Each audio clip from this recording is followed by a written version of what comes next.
आज हम लोग बात करेंगे कि हम पेशेंट जो मरीज़ जो होते हैं मधुमेह डायबिटीज़ के, उनका एक कॉमन क्वेश्चन होता है कि डॉक्टर साहब क्या खाना चाहिए या क्या नहीं खाना चाहिए। तो सबसे इम्पॉर्टेंट पार्ट तो ये है कि आप क्या खाते हैं, ये ज़्यादा इम्पॉर्टेंट रखता है। कितने क्वांटिटी में खाना है वो ज़्यादा आपको इम्पॉर्टेंट नहीं है। क्वालिटी ऑफ फूड जो बोलते हैं वो ज़्यादा आपको इम्पॉर्टेंट है। कितने मात्रा में खाना है वो आपको जो होता है उसी क्वालिटी ऑफ फूड में वो डिपेंड करता है। चूँकि इम्पॉर्टेंट है खाना का जो क्वांटिटी है, उससे ज़्यादा इम्पॉर्टेंट है कैलोरी इनटेक करना। अब आ गई खाने पीने की बातों में। सुबह में जैसे आप उठते हैं तो सुबह में उठने के बाद में अगर आप पानी का जो एक होता है मॉर्निंग इनटेक जो वाटर बोलता है, एटलीस्ट आप 1 गिलास पानी जो है वो अच्छे से अपने आप को हाइड्रेट कर ले, ताकि फिर आप जो है आप टहलने के लिए जो जा सकते हैं या जो भी आपको फिज़िकल आउटपुट करना है या जिम जाते हो तो वो करें। उससे पहले जो है जो बिस्किट कोई भी होता है, तो मैदा रिलेटेड अभी सारे बिस्किट्स उसी टाइप के आपको आते हैं। जो इजीली डाइजेस्टेबल बिस्किट्स जो होते हैं वो आप मतलब कि लीजिए। उसके बाद में फिर जैसे आप आ गए तो स्प्राउट्स जो हम लोग बोलते हैं, या आपका ये दलिया हो गया, ओट्स आपका हो गया, ये सब जो होगा वो आप लीजिए। उसके बाद में फिर हमारा जो आपका मॉर्निंग ब्रेकफास्ट जो हमारा होता है, उसमें आपका जो इनटेक होता है वो जैसे कि 2 चपाती आपका हो गया, या उसके साथ में ग्रीन लीफी वेजिटेबल्स जो होता है उसके अपने खाने में आप इनटेक बढ़ाएं। दूध या पनीर जो होता है वो आप इनटेक कर सकते हैं। अंडा जो होता है एग बोलते हैं, उसका आप वाइट पार्ट जो होता है वो आप लें। तो ग्रीन लीफी वेजिटेबल्स को हमको बढ़ाना है हमारे खाने में। जो जितने भी स्पाइसी वाली डाइट जो होते हैं उसे बहुत ही कम या ना के बराबर करने का है। रेड मीट जो होता है उसको आप अवॉइड करें। चिकन, फिश या एग जो होता है वो आप डाइट में ले सकते हैं। ग्रीन लीफी वेजिटेबल्स जो होता है वो ले सकते हैं।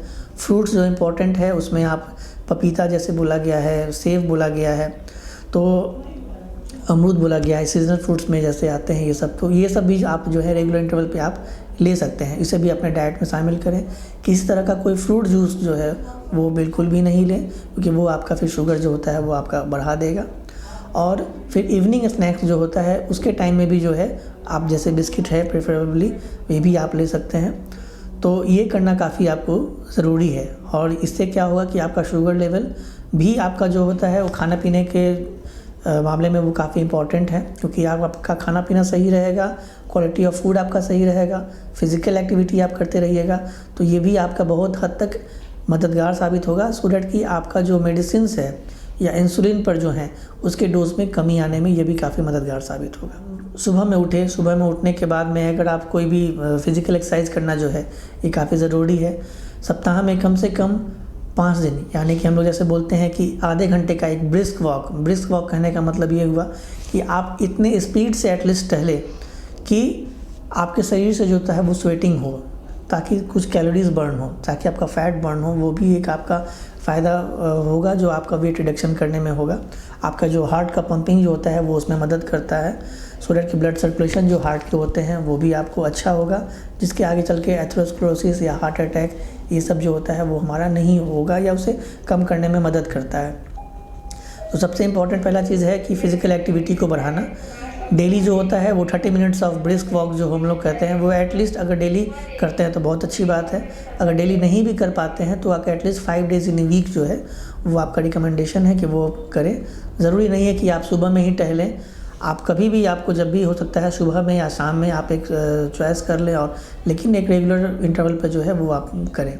और अच्छा ये होगा कि अगर आप किसी डाइटिशियन के संपर्क में हैं या किसी डाइटिशियन से मिल करके एक डाइट प्लान जो होता है वो आप ले लें और उसे स्ट्रिक्टली फॉलो करें, क्योंकि ये देखा गया है कि उस डाइट प्लान को अगर फॉलो करने के साथ साथ में अगर आप फिज़िकल एक्टिविटी और मेडिसिन्स भी लेते हैं तो चांसेस ऑफ कॉम्प्लिकेशंस आगे के लिए वो काफ़ी कम हो जाता है, या प्रोग्रेशन ऑफ डिजीज़ जो है वो आपको बहुत ही धीरे धीरे होगा।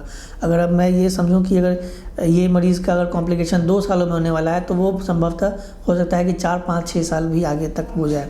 तो क्वालिटी ऑफ लाइफ जो है वो काफ़ी इम्प्रूव हो जाता है।